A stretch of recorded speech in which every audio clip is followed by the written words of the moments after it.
Премиерот Заев ја прифати поканата на лидерот на ВМРО ДПМН Христијан Мицкоски за телевизиски дуел. Останува да се договори терминот и медиумот на кој ќе се соочат. Ова ќе биде прв дуел на лидери на партии после 20 години. Последниот беше во 1998 година меѓу тогашните председатели на СДСМ и на ВМРО ДПМН Бранко Црвенковски и Љупчо Ѓоргиевски.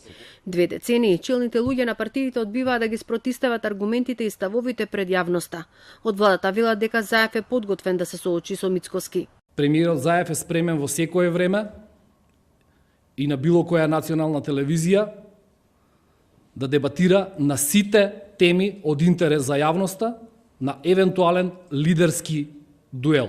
Лидерот на ВМРО ДПМН Христијан Мицкоски доцна синоќа ја фрли ракавицата за ТВ дуел. Поседницата на Централниот комитет соопшти дека ја прифаќа поканата на Заев за титате средба, но само пред очите на јавноста.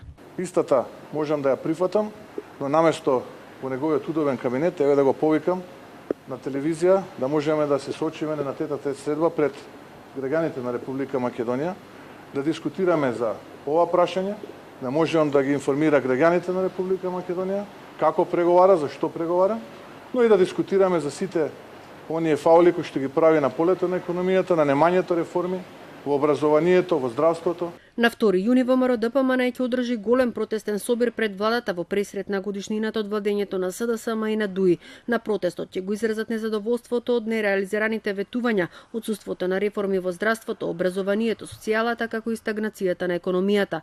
По одржувањето на протестот, партијата ќе отпочне со теренски активности на кои ќе ги представат концептите на новото раководство.